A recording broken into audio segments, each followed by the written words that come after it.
happy holidays, the season of giving thanks, the season of being around family. But oftentimes, the things that we're thankful for, we take for granted.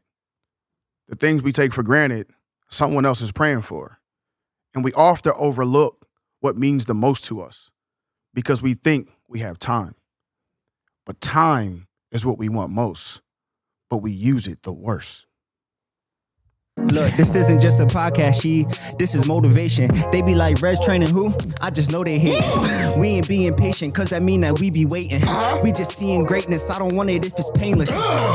But that's in the past tense. Since I put the weed down, I've been snapping. Always had the tools to make it happen. Whether it was playing ball or getting rapping. Wasn't one box, these cats can have me trapped. The cycle of a black man, I'm just trying to break it. All by myself, with them L's, I had to face it. Life is what you make it, you can't let nobody take it. Gotta watch out for them fake first, stack your bread, don't stay complacent.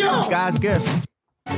Talk to him, Showtime. Welcome back to Showtime Speaks. Yes, sir. Season 4, man. The season of bringing ideas and dreams to life. Yeah, bro. What's going on? I'm good. You know we gotta hit the 3, 2, 1. Come on. Come on. 3, 2, 1. Come on. Listen, man. We back in the building, man. We a little discombobulated today. Forgive us, man. We good, bro. We good, man. We good. It's just, look, bro. Yeah. We here. Yeah. We here. Yeah. I mean, the season of giving, though, man. What's going on, man? Happy Thanksgiving, bro. You too, brother. You too. It's a lot of things to be thankful for. It really is, man. What's some things you thankful for? Man, I said it last week. Man, I'm thankful to be back here. I'm thankful to be back on the show. I'm thankful just to have something to look forward to when I was going ththrough, the things that I've been going through. Yes, indeed. I think that having this is what I'm thankful for. Having Showtime Speaks, having this vision, having this, my future, having it right in front of me is kind of just is special. Yeah. I'm also thankful for my family. Yep. As much as, it's hard to deal with, some of the things that, we go through. I think that, it's important that it's that pain and that stuff that you get from that, that, it just makes it all worth living. Yeah. You know what I'm saying? And I'm just extremely grateful and thankful for that. Yep. And yeah, man, what you thankful for, bro? Same here, bro. Of course, I'm very thankful for Showtime Speaks, man. Yeah. Again, I'm thankful for everything, though. I'm thankful for all the good, all the bad, all the ups and downs, bro. You got to be thankful for it all, because at the end of the day, that's what makes you you. Going through all the trials and tribulations, and of course my family, my dog Reds. I love my dog. Shout out to Reds. My niece, my nephews, and Reds Camp, bro. All my clients. Man. I consider y'all family too. So again, it's a lot to be thankful for, and I hope everybody had a good time with their family and friends. Man. And while we're on the subject of what we're being thankful for, I just want to shout out to all the subscribers, everybody who's that's already tapped in. And if you're not already tapped in, make sure you like that button down there. Hit that like, hit that subscribe button, and continue to walk on this journey with us. Showtime Speaks is all about, bringing things together, man. It's all about sharing emotions. It's all about being men up here and having real conversations. I think that it's important to really realize and understand what this platform is being used for. And we're not afraid to be emotional. We're not afraid to talk about certain things. We're still growing. We're still building. We're still trying to get to that level of, excellency. And it's tough. But, continue to walk on this journey with us, and make sure you like and subscribe to the YouTube channel. As we keep this thing rolling, we got to give a big shout out to the sponsor. Yes, sir. The jeweler that keeps on giving. The jeweler that keeps us cool. God damn. Oops, I meant COZZI. Stop playing. Come on. You know the holidays is coming up. If y'all want that custom piece, I'm going to keep flashing that. Yeah. Reds custom. Yeah, man. Whatever y'all need, shout out to COZZI. Yeah, man. Man, big shout out to COZZI, man. Like I said, man, this is definitely, this episode, Black Friday, if you're looking for something, you definitely want to go down there and get you a new piece. Listen, and make sure when you get down there, tell them Showtime Speaks sent you. Hold on, bro. I ain't gonna cut you off, but that baldy's shining right now. My man got the fresh ball. He got the fresh ball. Hey, you know how long it took to get this guy to wear the fresh ball? I told him I was gonna wear mine today, but I ain't shaved. But my man got the fresh baldy out today, yo. He set me up. I like it, man. He set me up. We didn't even get a chance to talk about that. How you feel about, like, just tell the people about that real quick, bro. It's been, to be honest, bro, it's been a long journey, bro. Nah, seriously. And I'm not gonna lie, like it took me some time to really accept it. And, it took a lot. It was a lot of hiding, a lot of, wearing hats, a lot of, like I actually got like a thing going on with my scalp. And I just was like, you know what? I'm just going to cut it all off, man. Yep. I'm tired of dealing with the dandruff. I'm tired of dealing with all the stuff that come with it. But it's one thing that you said to me, bro. Kenny looked at me one day and he was like, "Shit, when you get the body, I'm telling you, you going to act so different." So a big part of this, a big part of like all of that, like, and that's why I say Toronto was special. And I bring that part up because, I was literally going into the stadium. I'm going to the restaurants. I'm in there with the baldy. And it just it brings a different kind of confidence. Yeah. I think a lot of men out there have been fighting. They fighting the good fight. They go to Turkey and all that. You know what I'm saying? Nothing against it. Nothing against that. But to be honest, bro, it's just something about the baldy. Something about that. I wish I had I'm gonna wear my fresh one. And the beard, man. Yeah. It's a different vibe. It's a different energy. And to be honest, like I said, man, I had to fall in love with myself, bro. Facts. So every week, every day, I'm trying to perfect the baldy. Yeah. I'm in the bathroom. I'm just, it took time, but I'm grateful and I'm happy with the man that I'm becoming. And in Toronto, like I said, I keep going back to that because that place is what helped me get to that. Yeah. So that's what's up, bro. I'm glad you came into yourself. Nah, man, I appreciate it, bro. I know the struggle too. Yeah. But once you accept it, man. Yeah. I tell people all the time, it changed your life. It do change your life, my bro. Life. Sure. and then you can laugh. The best part about it is you can laugh at the people who still trying to hold on. And then now what you were to me, I'm that person to everybody else now. Hey, come on the other side. Yeah. Come on. It's gonna be jokes. It's still gonna be jokes. What A will say. No doubt. Yeah, he had me hot. Yeah, man. But yeah, let's get to it, man. Let's get to it. I definitely there are some topics that I kind of really want to just kind of indulge on. And then as we go into the story below, we're going to hop into it a little bit more. So we're going to see how it translates and how it coexists with, what we've been going through. 100%. So one of the first things is working through uncertainty. The second thing is, are you asking for help? And another thing was, you do everything right and it still won't work out. Yeah.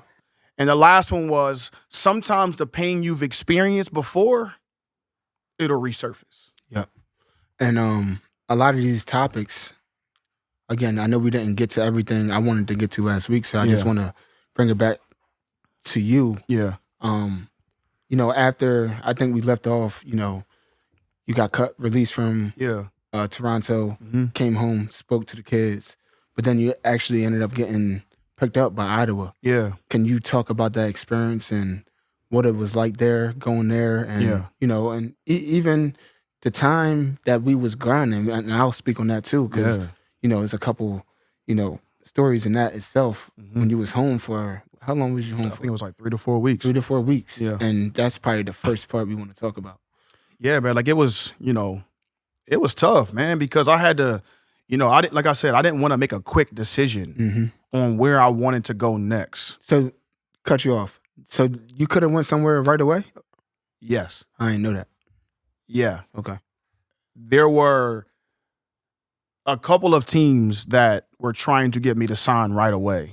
And, I'm not going to mention who they are, but one in particular, it did come to, Winnipeg was trying to get me to come back. Yeah. It was because we were about to play them. And then what people don't know is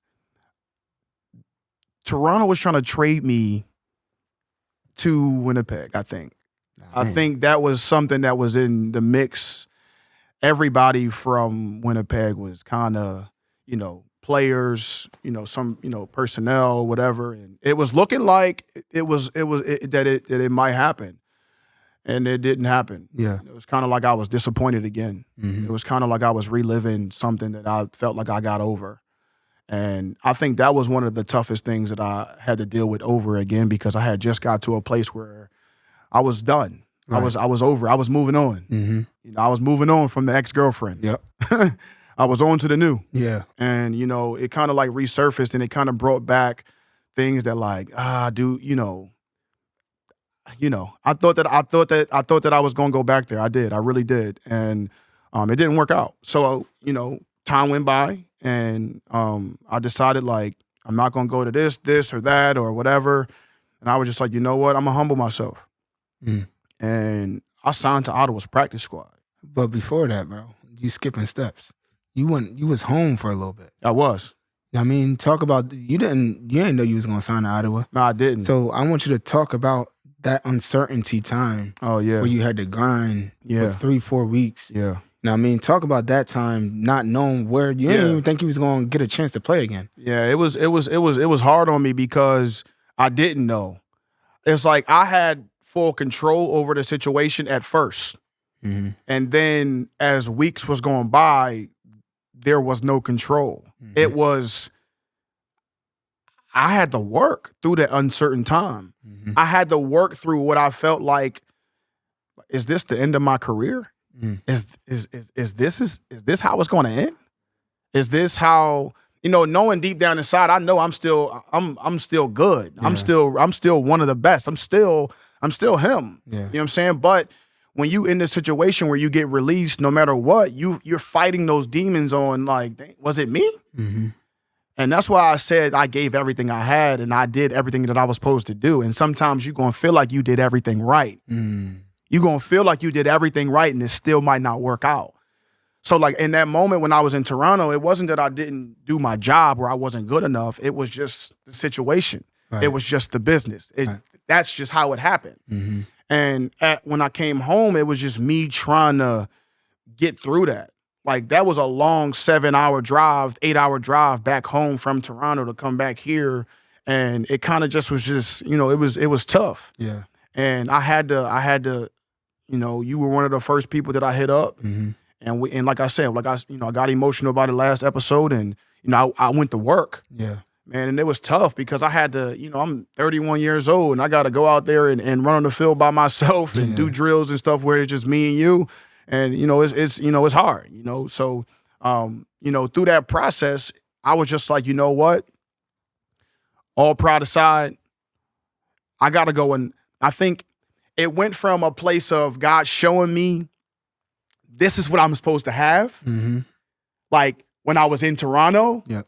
Me waking up every single day, seeing the water, seeing the energy, being around that. And I'm just like, yo, it was times where I'm looking around like, I can't believe this is what you blessing me with. Yeah. Is this what I've been missing out on? Right. And then it took me to a place of a humble place of now it felt like I was back at square one when I had to pick it all back up. Yeah. And I had to go put the work in again. Yeah. And then putting the work in again to not knowing what the result going to be or where I was going to go was the hardest part. I never got cut in the CFL. Yeah. See, people don't, like, I never got released in the CFL. So, like, when I say that I was embarrassed, I said I was embarrassed because of the simple fact that I never been released up there, bro. You know what I'm saying? And I know a lot of people, they never take that step or they never take that chance to go to the CFL because they never want to get released. Yeah. They scared of that feeling. They scared of it. It's that fear of if I go to this league and I don't make it, man, my career is chalked. Yeah. For me, I always looked that in the face and I always accepted that as a challenge. So when it came 5 years into my career up there, it was just like, whoa, I never, like if my game would have fell off and stuff would have fell off, I'd have been like, all right, cool, I got to go back in the lab, go get better. But it was hard. Like I was like, and when I talk about that depression stage that I was in, bro, like I was gaining weight. Yeah. You know what I'm saying? Like, but how do you, like, my question is, how do you stay in it? Like, how do you stay in it not knowing what the result's going to be? Like, how do you not, you know, a lot of people would give up in that situation. Yeah. For you, what was it for you not to be like, I can't give up now. I got to keep going.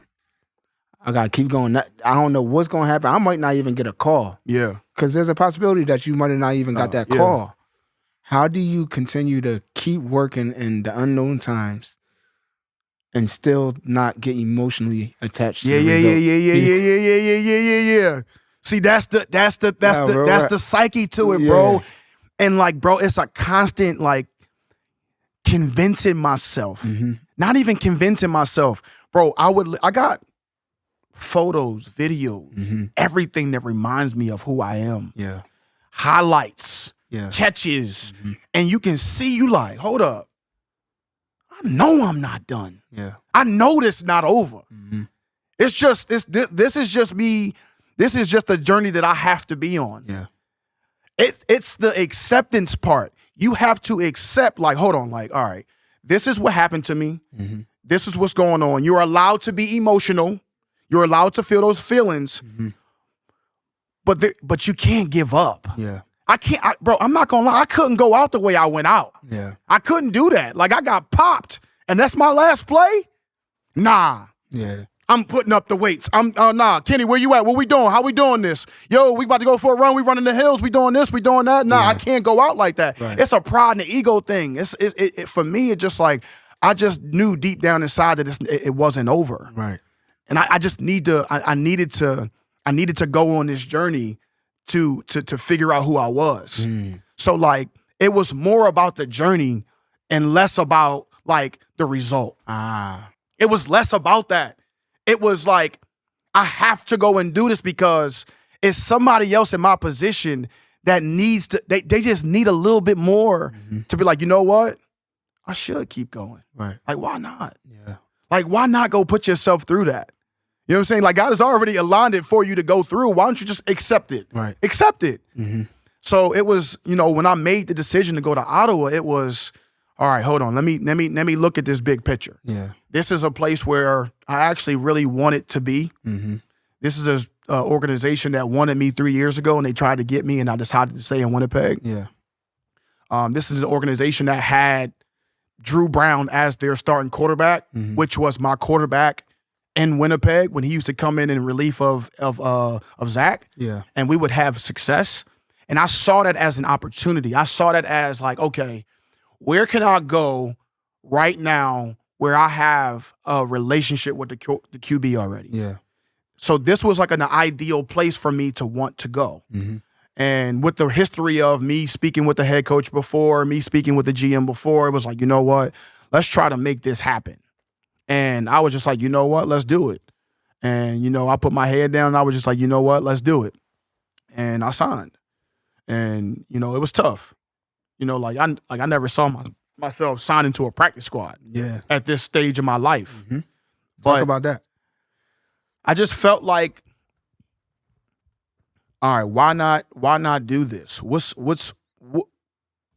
do you have to lose? Yeah, bro, but talk about you saying that, bro, but talk about how you really felt, because you're a 10-year vet. You just came from being a top receiver on the team. You're a 2-time Grey Cup champ. And I mean, like, you got the resume to go into anywhere and play. Talk about the feelings of you going in there and them telling you that you got to be on practice squad. You getting signed to practice squad. Initially, I accepted it. Initially, I was, you know, I was really at a stage of like acceptance. Like, all right, y'all want to see the younger guys perform. All right, let's go. I'm with that. All right, cool. You know, whatever. At some point, y'all gonna have to pull this trigger, and I'm gonna have to be out there. Right. So like I accepted because I was like, all right, let me get my feet back. Let me get back in that shape that I need to be in. You know what I'm saying? It's just like 3 to 4 weeks. All right, let's do this. It was cool at first. It was cool at first, but I was angry. I was upset. I felt those feelings of feeling like I know I can help this team. I felt those feelings of knowing that like, man, like I'm really one of the best receivers, bro. Like, why can't I get this opportunity? Why can't I go out there and do what I do? And to be honest, bro, it was hard for me at first, bro. Like, it's like when you get released, right? It's not like you get released in the off season or whatever the case may be. When you get released in the middle of the season, bro, and going to a new team at that halfway point, bro, I don't care who you are, bro. It's tough. Yeah. With being the person that I am, the natural, leader, the natural energy, it was tough walking into a new locker room, bro, while it was already established, when they already went through training camp, when they already, see who their guys are. They already, you know what I'm saying? So it was tough. Mm-hmm. And at first, like, I really, truly couldn't really be myself all the way. Yeah. And it wore on me week after week after week, bro. Because each week I was thinking that things were going to change. Yeah. Each week I was like, all right, here we go. This the week that's going to happen. Mm-hmm. This the week they're going to pull the trigger. Week 1 go by. Mm. Week 2 go by. Week 3 go by. Week 4, week 5. And it's just like, it's hurting me now. It's hurting me now. I'm watching all these teams perform. I'm watching guys, you know what I'm saying, like, do their thing, and I'm trying to be supportive. Yeah. I'm trying to, I'm still trying to be myself in a way where I'm okay with it. I'm having the individual conversations. I'm talking. I'm in the mix a little bit, but I'm still holding back. I'm still not fully being there, yeah. myself. And that's where it brings back to, are you asking for help? Bro, I had to get help, bro, because I was struggling, bro. And I saw a therapist out there. Mm. I saw a therapist that I spoke to for like an hour. Wow. And it's crazy because how I met this lady, she's a part of the organization, she's a part of the team. And one day, like, bro, I think it was like week 2 or week 3 that I was there, of the season up there. And I just introduced myself to this random person. In my head, I'm like, this probably is the therapist of the team. Yeah. And I want to be able to have this conversation with her. And once we had that conversation, I introduced myself to her. It was a place that I needed to go. How'd you know? Like, how did I know that I needed to speak to somebody? Mm-hmm. Because I was just feeling like so alone. I was feeling just like so like depressed, bro. Mm-hmm. I was feeling like, why is this happening to me? Yeah. I was feeling like I didn't know how to. I didn't want to lose control of my emotions and snap out. Yeah. Because that's the side that I'm hiding. Yeah. And the only time I can really like let that monster out is when I make a big catch. Yeah. So like, I wouldn't get that many opportunities in practice to do those things or get a hit or be physical or be the dominant force that I can be. And I remember one time in practice, I caught a bucket. Yeah. And I got up and I let it out. But that'll be the only time I let it out. Yeah. And that's the problem with us as men. So we're so spotty where we let it out. I know I am. You get what I'm saying? And we don't allow ourselves to be in those spaces. Yeah. That's why, like, I'm not afraid to be on this show and let those emotions show. Yeah. Because I'm not just doing it for me. Yeah. I'm doing it for you. I'm doing it for Matt. I'm doing it for all of us so that we can, damn, like, if she can do that, damn, I feel like I can tap into that. Yeah. So, like, that's what going to therapy taught me and what it did for me. It allowed me to be like, it is okay to be hurting. Nah, facts, bro. Like, bro, I sat in there and the first session that I had with her, I was exhausted. Yeah. Like, I was literally exhausted, bro, because I'm talking about my whole life. Yeah. When do you ever get a chance to talk about your whole life? Never. You get what I'm saying? So it's just like, to a person that's not gonna judge you. Yeah. You know what I'm saying? Like, somebody that don't have no biased opinion. I strongly encourage everybody out there that, like, if you're not talking already, talk to somebody. Like it can do so many special things for you to get that off your chest, to get that off your heart, because, you just holding on to too much. Yeah. I know a lot of people saw, like, I'm getting all like real, I'm getting to those points is because I've got so much conviction to the pain that I was going through that I did something about it. Right. So, like, yeah, I was on the practice squad over there. Yeah, it wasn't going my way. Yeah, I wasn't getting what I wanted. Right. But I had to still work. You still got to work. Still got to put that work in. So every single day, it didn't matter that I wasn't playing because just like you said last week, don't nobody care. Ain't nobody coming to save you. No, sir. So you got to put the work in. So it was between going to therapy, seeing a therapist, and also going to Bible study. Those were the two only times I really spoke. Those are the only times that I let things come out and I spoke about the things that I was going through. And it was the beginning of my healing process. Word.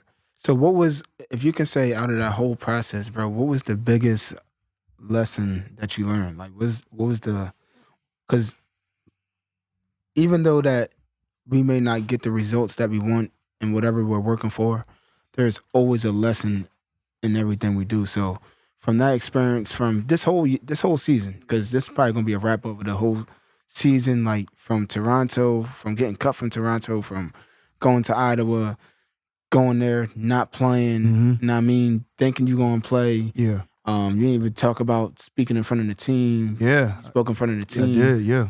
Thinking you was gonna play after that. Yeah. You know what I mean? Then the two teams that you were on ended up Playing against each other. Like, from it all, what was your biggest lesson in this whole thing? This episode of Showtime Speaks podcast is proudly brought to you by COZZI Jewelers. With a legacy of 34 years in business, COZZI Jewelers is located in Newtown Square and offers exquisite craftsmanship. Discover your hand-picked, hand-set diamonds, quality like no other, family-owned and operated. They make 90% of their inventory in-house, and whether you're searching for an engagement ring or a customized piece, COZZI Jewelers is your destination. Step up to the 5 C's: color, clarity, cut, carat, cozy, diamonds. Visit them in Newtown Square or shop online at COZZIJewelers.com and follow them on Instagram at COZZI Jewelers for all your stunning designs and exclusive offers. Man, I can't even really pinpoint one thing. But what I can say is it let me see my true value. Because a man is not only judged by the good places that he's in, but he's also judged by the bad places that he's been in. And can he still be able to give? Can he still be able to do what he's supposed to do as a man? You know what I'm saying? It's like a father. Yeah. Like you got a wife, you got kids, you got whatever. And you got this responsibility of being the man of the house, bro.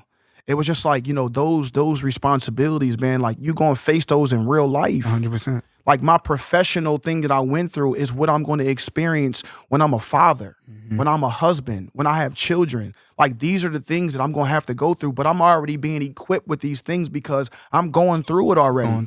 I'm going through it in my professional career that by the time I become a father and a husband, I done been through it all. So I'm going to be able to manage. That's what we all trying to do. We just trying to manage we trying to manage life. We trying to go through it and try to figure out how can I be better than who I was yesterday. Yesterday, right.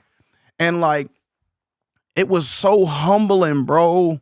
Like you can be up here and God can take you to another place to see if you can still be who you supposed to be, bro, in this low place as you were in this high place. Crazy.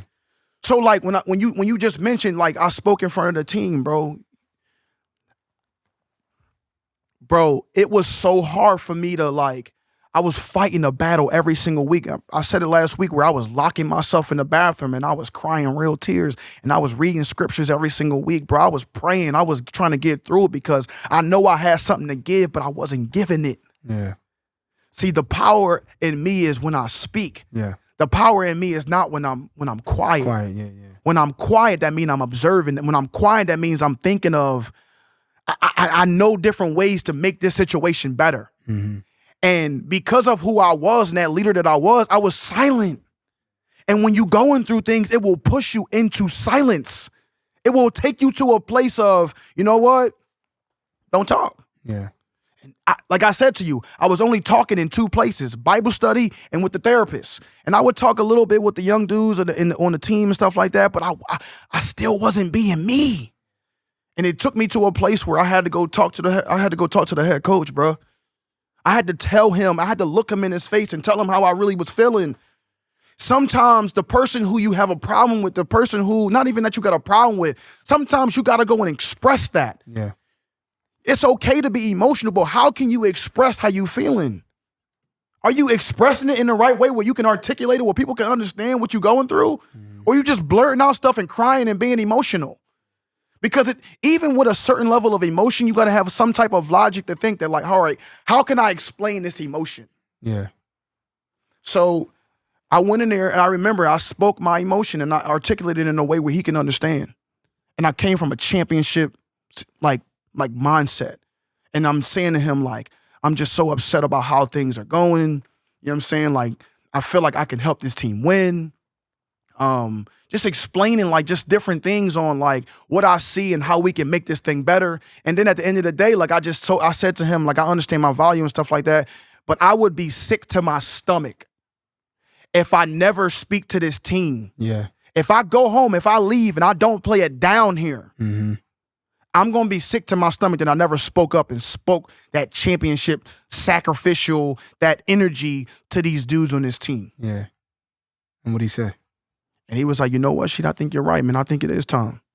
And we shook hands. We was in there for like a half an hour just talking ball, talking good energy, talking future, talking whatever. And, you know, the outcome of it was he allowed me to speak in front of the team. I think there's a lesson in that for everything though, bro. I think not even just in that sense, but if you're going through things with your boss or whoever, your significant other, and you got a problem with that person, not a problem with the person, but something's on your mind with that individual. Yeah. I think you should, you know, not hold it in for when everything goes down the drain, then you really blow up. Yeah. Address the situation right now, and then, you know, good things can happen from it. No, and then also, you know, closed mouth don't get fed. It doesn't. And I learned that too. 1000%. You know, I got cut. So bro. I shut my mouth. I never had my mouth open, bro. I just worked. Yeah. I was in school at Westchester. Every practice I was working, grinding, getting picks against the first team offense. You know what I mean? Yeah. But I would show up in the meetings and all that, but like I never directly went to the coach. Maybe one time I'm like, yo, coach, put me on specials. That type of thing. Put me on second team special teams. Yeah. But again, I never talked to the head coach individually before I got cut. That's probably why, not saying that's why I got cut, but who knows where the conversation would have went. Exactly. You know what I mean? So that's why I want to overemphasize as like these, like the young athletes, entrepreneurs, whoever, who like it could be whoever. Yeah. Don't just sit in those feelings. It's uncomfortable. It's very uncomfortable and it's very triggering and it can lead to depression. It can lead to anxiety. It can lead to all these different things if you don't express yourself. Yeah. A lot of people who are going through all these things with suicide and all the things they're going through is because they're not being vocal about it. They're not talking about it. And like throughout this process, and I was talking about me being in a dark place, I never was suicidal. Yeah. I was never in a place where I didn't feel like I wanted to be here no more. It was just a place of mourning of just like, why is this happening to me? I was just in that place. Yeah. And that's why I say that. And another reason why I was not in a suicidal place is because of the simple fact that, like, bro, I had something to look forward to. I had to turn my mind and I had to say, okay, I get a chance to wake up and play ball. I get a chance to go be around an organization in a team, in a team environment, a work environment. I am making a couple of dollars. It's not nothing, but I'm making a couple of dollars. I had to start looking at what was actually positive, even though it wasn't the best. Bro. You get what I'm saying? I know exactly what you're saying. So it's just like, bro, I had to start looking at the bigger picture and the things that were down the line, the things that were good. And you know, and Showtime Speaks was one of those lights too. Yeah. And it was something that helped me get through. And it like, bro, that's why I strongly encourage like a lot of people to create something, whether it's a business, whether it's yoga, whether it's something that you can look forward to, because that's what keeps you going. And maybe it's this show. Maybe it's Showtime Speaks. Maybe it's this. Yeah. Maybe you just need to tap into this more. Maybe it's that. Tap into those feelings and tap into those emotions and learn how to deal with them. That's what we doing over here. That's all we doing. We just learning how to get through these feelings and we just gonna talk about it. Talk about it. You got me talking about my feelings. I don't never talk about my feelings. You get what I'm saying? Get out your feelings, bro. That's how you be till you be like, she get out your feelings, man. Bro, that's what I'm saying. And but we talked about it. Like, bro, I just want to know. Yeah. this is my question to you. Mm-hmm. And it may seem like it's a selfish question. Nah. But I'm like, what do you see in me that made you want to keep calling me every day, bro? Like and not just for me, bro. You do this for everybody, bro. How do you maintain those emotions that you go through and give it away so much to all these people, bro? Like, how do you do that, bro? You deal with parents, you deal with the kids, you deal with relationships that we had, like your friend. How do you deal with that, bro? God. No cap. I think, and I said it before, bro, I think this is, God has put it into me, bro. Like, I didn't know that before until I really start, getting into the word, but I really truly believe that God put me on this earth to not, of course, I got to be cool too, to make sure everybody else cool, but to make people feel good, bro, to make people feel that, let people know that they matter. Mm-hmm. You know what I mean? Because at the end of the day, bro, I feel like my purpose in this life is to inspire, to push people to the next level. Yeah. And again, to let people know, if you're not my friend and if you've been around me, I'm going to, any kid, after the first session or whatever, I'm going to make you feel like you can do anything you want in the world. Because I truly believe that you can, bro. Oh, yeah. Truly believe that you can. Like with you, bro, I mean, again, we met in 2017. I remember the first session that we had together, bro. And I told you, we was talking about E.T. Mm-hmm. Eric Thomas, like you be in that motor, and you was in my my hoopty Honda. Gold John, car all messed. You know what I mean? All my stuff all in the car, crazy. Yeah. And I just remember, bro, I'm like, we connected right then and there. And bro, with you, bro, I told you, bro, I see something in you where, and I'm gonna keep saying this to you, football was just a part of your life that got you to where you at now. Yeah. Your purpose is so much bigger than football. Is that like, I could really see you making millions, speaking. Yeah.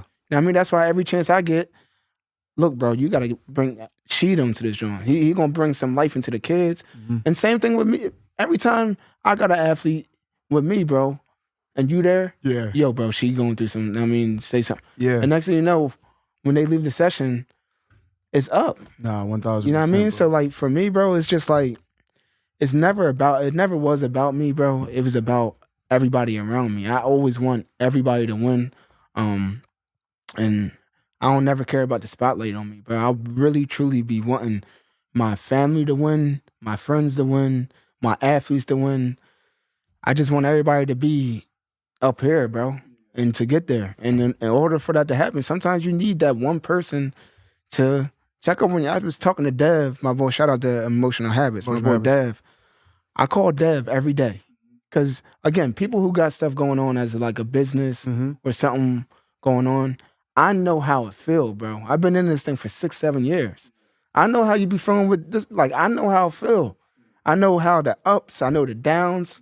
I know when you in that spot where things not clicking right now and you got to try to get out of it. Like, I know that. So every day, or at least 3-4 times a week, yo, what you got going on?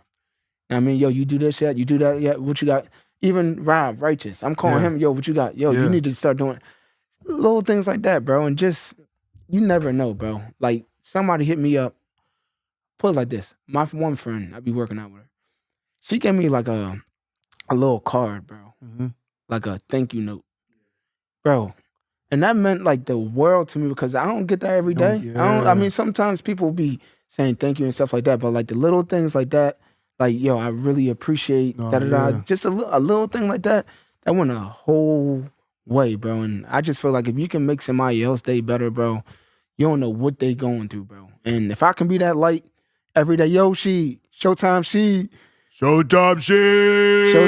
Hey, Will, get up, bro. Get up. Like, if I can be that person before I leave this earth to like make a statement on somebody's life, like, yo, Rez was always that dude that uplifted me. I mean, that's what I really want to be known for, bro. So, again, God put me on this earth for a reason. I think that's really the reason why, bro. No, 1,000%, bro. You do that. you do that better than I can, bro. You definitely got that. You got that power, bro. You got that energy, bro. And listen, man, you know, we tapped into a lot of things today. I know we didn't get to. I know people want to hear about me talk about the Toronto Winnipeg Grey Cup and stuff like that. We'll save that for next week. Yeah. Yeah, man. I just, I want to keep bringing these conversations and having these conversations and continue to keep building, man, from here. And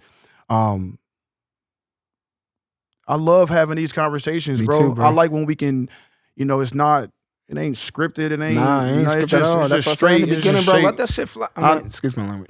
Let it go. Nah, Let it you're go. right though, and I'm a perfectionist. I be trying to make sure it's right, and I want to make sure it's it's perfect for the people.